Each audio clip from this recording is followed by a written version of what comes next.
मी मागेही म्हणलं होतं, जेव्हा निवडणुका सुरू होत्या तेव्हा मी सांगितलं होतं की जिल्ह्याचे खासदार, जिल्ह्यातले आमदार, शिवसेना उभाटा गटाचे ओमराजे निंबाळकर हे गावकीपेक्षा भावकीवर लक्ष आहे.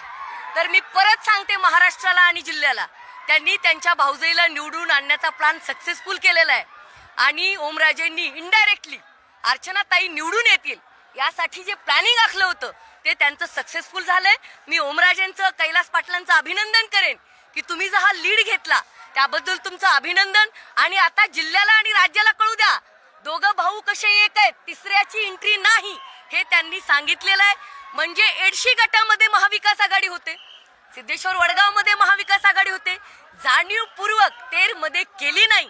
भाऊजाईला कुठेतरी अर्चना पाटलांना निवडून आणण्यासाठी ओमराजेंनी, कैलास पाटलांनी चांगली मदत केली, त्यांचं अभिनंदन. आणि दुसरी गोष्ट अत्यंत दुःखाने मला महाराष्ट्राला सांगायचंय, ज्या पद्धतीने मराठा ओबीसी लावला गेला, वाद लावला गेला आणि बाकीच्या वोटर्सला जी दमदाटी झालेली आहे भाजपाच्या अर्चना पाटलांकडनं ती सुद्धा, आणि पैशाचा कोटीमध्ये पाऊस प्रत्येक गल्लीमध्ये, मी तर म्हणेन तेर गावचे प्रत्येक सीसीटीव्ही रात्री 12च्या नंतर चेक व्हावेत. करोडो रुपयाची वाटप स्वतः अर्चना पाटील आणि त्यांच्या कार्यकर्त्यांनी केलं.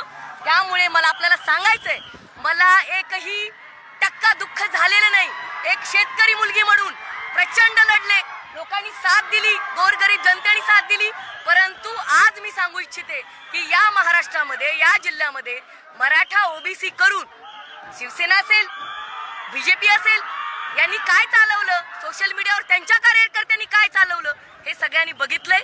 तरीही मला सांगायचंय की मी हरलेली नाही. हो, मी शोषित वंचितासाठी बोलते, लढते आणि आजही माझा तो स्टँड आहे की सामान्य लोकांना संधी मिळाली पाहिजे. ओबीसीचं जे आरक्षण आहे राजकीय, त्याला कोणीही धक्का लावू शकत नाही, लावू दिला जाणार नाही, ही माझी भूमिका आहे. पण ओमराजेंचं अभिनंदन.